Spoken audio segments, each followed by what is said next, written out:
धरती का एक ऐसा अद्भुत कोना जिसे आज हम उनकी अनोखी सुंदरता और समृद्ध संस्कृति के लिए जानते हैं, जो माओरी और यूरोपीय संस्कृतियों के संगम से बना एक आधुनिक, शांतिपूर्ण और पर्यावरण के प्रति जागरूक देश है। यह देश हमें सिखाता है कि संघर्ष और खोज की कहानी कैसे एक नई शुरुआत का कारण बनती है। इस देश की क्रिकेट टीम को दुनिया की बेहतरीन टीमों में से एक माना जाता है। इस देश को माओरी भाषा में आउटियारोआ भी कहा जाता है। हम बात कर रहे हैं न्यूजीलैंड की। इस देश की खोज की कहानी न केवल दिलचस्प है, बल्कि है माओरी नाविकों और यूरोपीय इन्वेस्टर्स के करेजियस एफर्ट्स का प्रतीक भी है। तो चलिए आज जानते हैं कि ये देश आखिर खोजा कैसे गया। कौन थे वे लोग जिन्होंने पहली बार इस लंबे सफेद बादलों की भूमि पर कदम रखा। Hello and welcome to our channel Cerebral Circle. New Zealand का निर्माण लाखों साल पहले हुआ था। यह देश प्रशांत महासागर में स्थित है और इसका भूगोल मुख्य रूप से वोल्केनिक एक्टिविटीज और टेक्टोनिक प्लेट्स की हलचल से बना है। लगभग मिलियन साल पहले न्यूजीलैंड विशाल महाद्वीप गोंडवाना का हिस्सा था। धीरे धीरे यह महाद्वीप टूटने लगा और न्यूजीलैंड एक अलग भूभाग के रूप में विकसित हुआ। देश में आज भी सक्रिय वोल्केनोज हैं जो इसके भूगोल को प्रभावित करते हैं। इसके कारण न्यूजीलैंड में झीलें, पहाड़ और गहरी घाटियां बनी। न्यूजीलैंड में दो मुख्य द्वीप हैं, नॉर्थ आइलैंड और साउथ आइलैंड। इनके अलावा कई छोटे छोटे द्वीप भी हैं। माना जाता है कि न्यूजीलैंड की खोज माओरी लोगों ने की थी।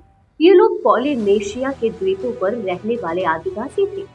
वे कुशल नाविक और शिकारी थे और उन्होंने यहाँ की भूमि को अपने अनुकूल बनाया। वो यहाँ पर 1250 से 1300 ईस्वी के बीच रहने के लिए आए थे। माओरी लोग इस देश को एओटियारो कहते हैं। माओरी समाज की पौराणिक कहानी के मुताबिक कुपे हवाई के रहने वाले थे। कहते हैं कि वो जिस जगह पर मछली पकड़ते थे वहाँ ऑक्टोपस पहले से घात लगाए बैठा रहता था और मछलियों के लिए डाले गए चारे को वो खा जाता था। अब कुपे को लगा कि ये ऑक्टोपस एक दूसरी जनजाति के मुखिया मुतुरांगी का है जो उनका प्रतिद्वंदी था। इसलिए उन्होंने मुतुरांगी से कहा कि वो अपने ऑक्टोपस को मछलियों के लिए डाले गए उनके चारे को खाने से रोके, लेकिन मुतुरांगी ने ऐसा करने से मना कर दिया। इसके बाद कुपे ने उसे मारने की कसम खाई और उसकी तलाश में निकल गया। कहते हैं कि समुद्री रास्ते से ऑक्टोपस की तलाश करते करते कुपे न्यूजीलैंड के द्वीपों पर पहुंच गए। वहां उनका सामना उसी ऑक्टोपस से हुआ और उनके बीच भयंकर लड़ाई हुई। इस लड़ाई में आखिरकार कुपे ने ऑक्टोपस को मार गिराया। इसके बाद उन्होंने न्यूजीलैंड के उत्तरी द्वीप का चक्कर लगाया और कई जगहों के नाम भी रखे। हालांकि कुपे न्यूजीलैंड के द्वीपों पर कब पहुंचे थे इसका कोई स्पष्ट प्रमाण नहीं मिलता है।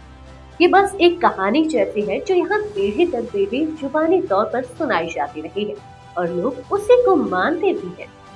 न्यूजीलैंड का सबसे पहला पता पोलिनेशियन नाविकों को चला जो आज से करीब 1200 से 1300 साल पहले यहाँ आए।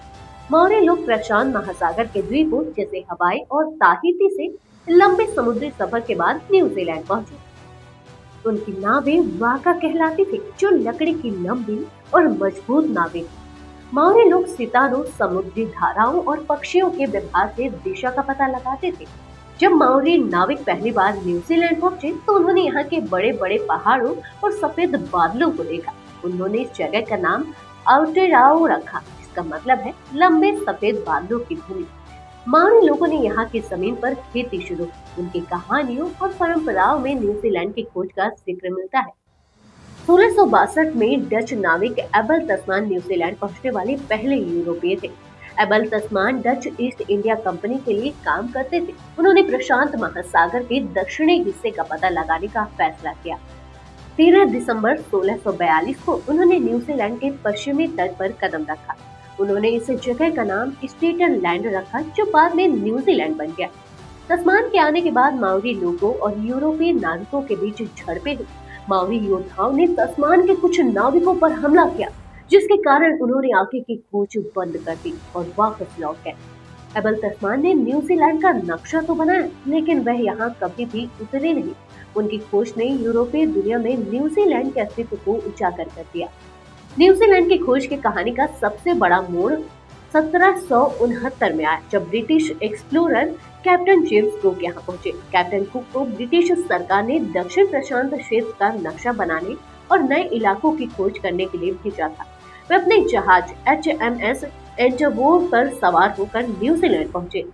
कुक ने न्यूजीलैंड के उत्तरी तट पर कदम रखा। उनका माओरी लोगों से संपर्क मिला जुला था। कुछ जगहों पर उन्हें माओरी लोगों से सहयोग मिला तो कुछ जगहों पर विरोध भी हुआ। कुक ने न्यूजीलैंड की खोज की और इसका नक्शा बनाया। इसके बाद न्यूजीलैंड में यूरोपीय लोगों का आगमन बढ़ने लगा। यूरोपीय लोग न्यूजीलैंड के समुद्री संसाधनों, खासकर व्हेल और सील के लिए यहाँ आने लगे। इससे न्यूजीलैंड की अर्थव्यवस्था पर प्रभाव पड़ा। न्यूजीलैंड का नाम डच एक्सप्लोरर एबल टैसमैन के सम्मान में रखा गया। उन्होंने इस जगह का नाम न्यूजीलैंड रखा, जो डच भाषा में जीलैंड होता है।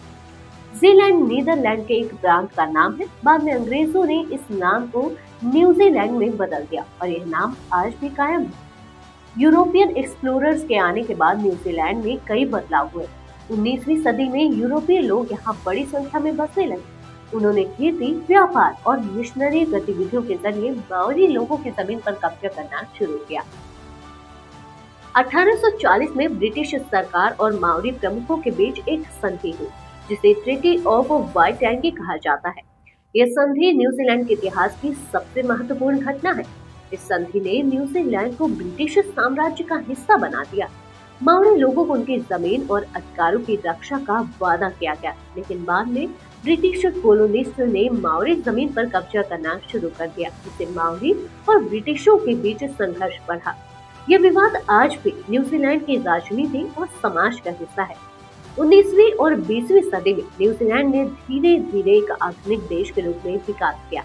1947 में न्यूजीलैंड ने ब्रिटिश साम्राज्य से अपनी पूरी स्वतंत्रता हासिल की। न्यूजीलैंड में लोकतांत्रिक प्रणाली लागू की गई, जिसमें हर व्यक्ति को वोट देने का अधिकार मिला। न्यूजीलैंड दुनिया का पहला देश था जिसने 1893 में महिलाओं को वोट देने का अधिकार दिया। न्यूजीलैंड ने कृषि, पर्यटन और तकनीकी क्षेत्र में तेजी से विकास किया। यह देश आज भी अपनी डेयरी उत्पादों और वाइन के लिए काफी फेमस है। न्यूजीलैंड की संस्कृति माओरी और यूरोपीय परंपराओं का मेल है। माओरी लोग अपने हाथा डांस, तांबू को टैटू और लकड़े की नक्काशी के लिए जाने जाते हैं। न्यूजीलैंड में रग्बी सबसे लोकप्रिय खेल है। न्यूजीलैंड की रग्बी टीम ऑल ब्लैक्स अपनी ताकत और हाका नृत्य के लिए जानी जाती है। यह देश अपने ग्लेशियर, झीलों और नेशनल पार्क्स के लिए मशहूर है। न्यूजीलैंड की प्राकृतिक सुंदरता ने इसे हॉलीवुड फिल्मों की शूटिंग के लिए एक आदर्श जगह बना दिया है। आज न्यूजीलैंड दुनिया के सबसे शांतिपूर्ण और समृद्ध देशों में से एक है। यह देश human rights, environmental protection and education के क्षेत्र में आगे है। इसे पर्यटकों के लिए स्वर्ग माना जाता है। यहाँ हर साल लाखों लोग adventure sports, wild life and Maori culture का अनुभव करने आते हैं। न्यूजीलैंड का इतिहास और विकास उसकी कल्चर, कॉन्फ्लिक्ट एंड नेचर के अनोखे संगम का प्रतीक है। यह देश न केवल अपनी सुंदरता के लिए प्रसिद्ध है, बल्कि अपने लोगों के गर्मजोशी और विविधता के लिए भी जाना जाता है। न्यूजीलैंड की कहानी हमें सिखाती है कि कैसे एक देश संघर्षों और चुनौतियों के बीच भी एक शांतिपूर्ण और प्रगतिशील समाज का निर्माण कर सकता है।